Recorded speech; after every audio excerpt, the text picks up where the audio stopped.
아까 그 정의 여신이 가지고 있는 저울을 지금 확대해 놓은 건데요. 저울을 보면 이렇습니다. 이게 천칭 저울이기 때문에 두 가지가 올라가는 거예요. 그 어떤 사람이 잘못했으면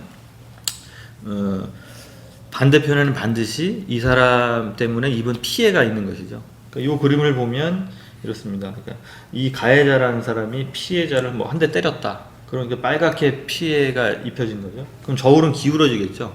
이 상태는 정의롭지 않아요.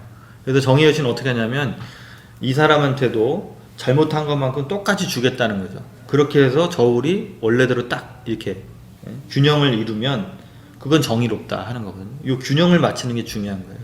그래서 예를 들면 피해를 입은 사람이 이렇게 고통을 당하고 있는데 고통을 준 사람은 편안하게 잘 지낸다. 이거 결국 우리가 응보적 정의의 한계에 대해서 이야기했습니다만 그 응보적 정의 그 자체가 나쁜 거다. 그리고 회복적 정의가 좋은 거다. 이렇게 말씀드리는 것은 아니고. 그럼요. 처벌이 또 네. 뭐 없는 세상이 되면 또 맞습니다. 세상이 난장판이 네. 되겠죠. 벌을 주지 말자를 이야기하는 게 아니죠, 사실은. 네. 계속적으로 이야기하는 그 내용의 요지는 너무 벌만 준다. 그렇죠. 맞습니다.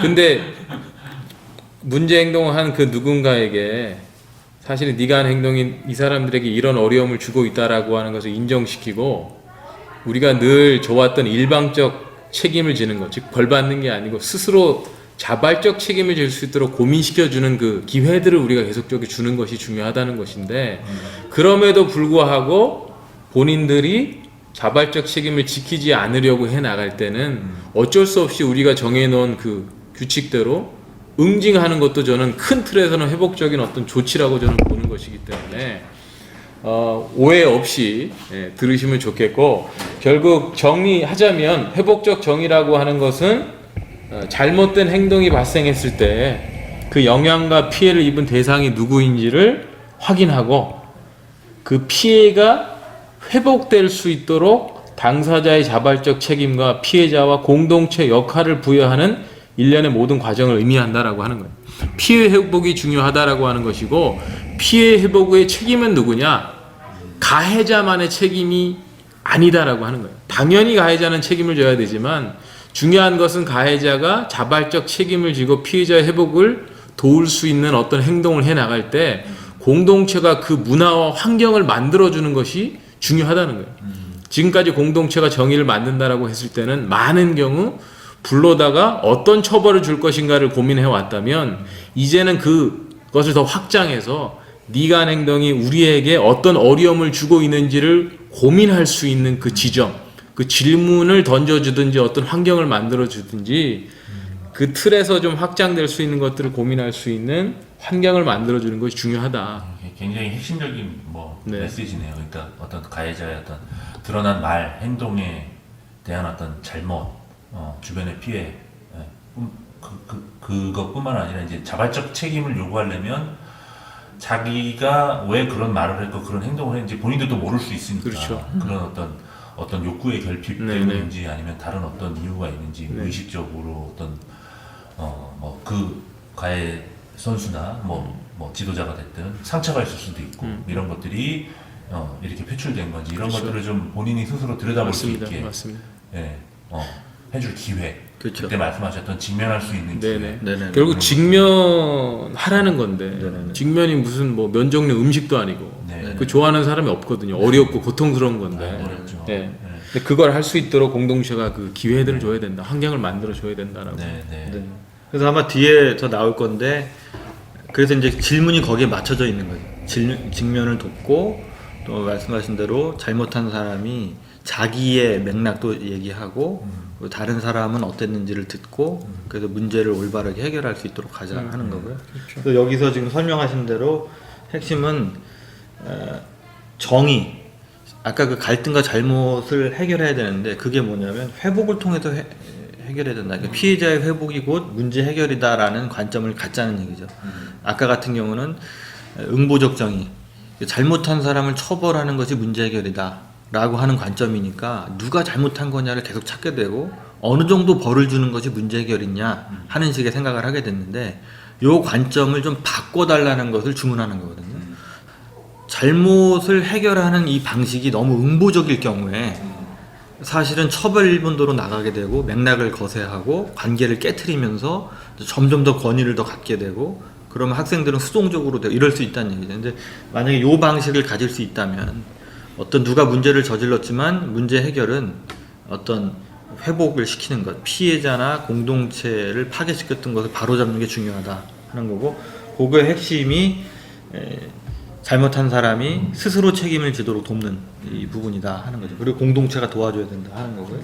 회복과 정의라는 개념을 볼 때 이게 아까 처음에는 어색한 말로 우리가 시작을 했습니다. 뭐 회복적 정의라는 것이.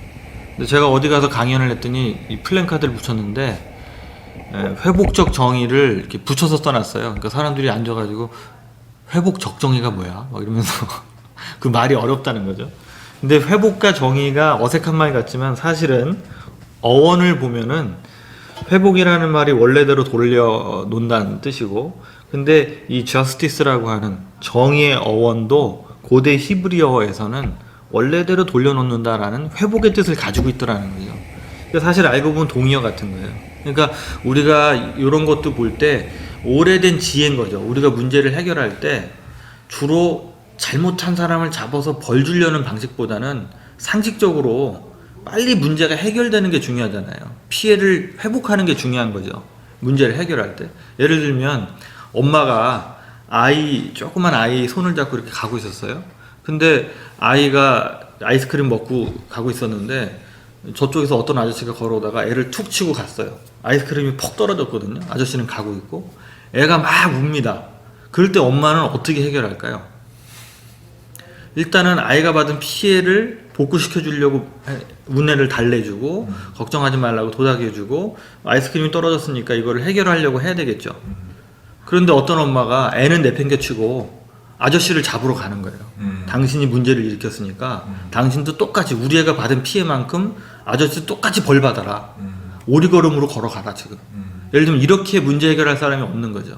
아저씨를 데리고 와서라도 우는 아이를 보여주고 아저씨가 실수해서 우리 애가 이렇게 됐으니까 어떻게 하면 좋냐. 그럼 아저씨가 미안하다. 내가 급해서 그렇다. 자기 해명을 하고 뭐 1,000원짜리를 내주고 뭐 해서 피해 보상을 해주고 사과하고 그럴 수 있잖아요. 이게 당연히 상식적인 문제 해결인데 초점은 어디 있느냐? 피해를 입은 사람이 어떻게 회복되게 할 거냐. 요게 맞춰져 있거든요.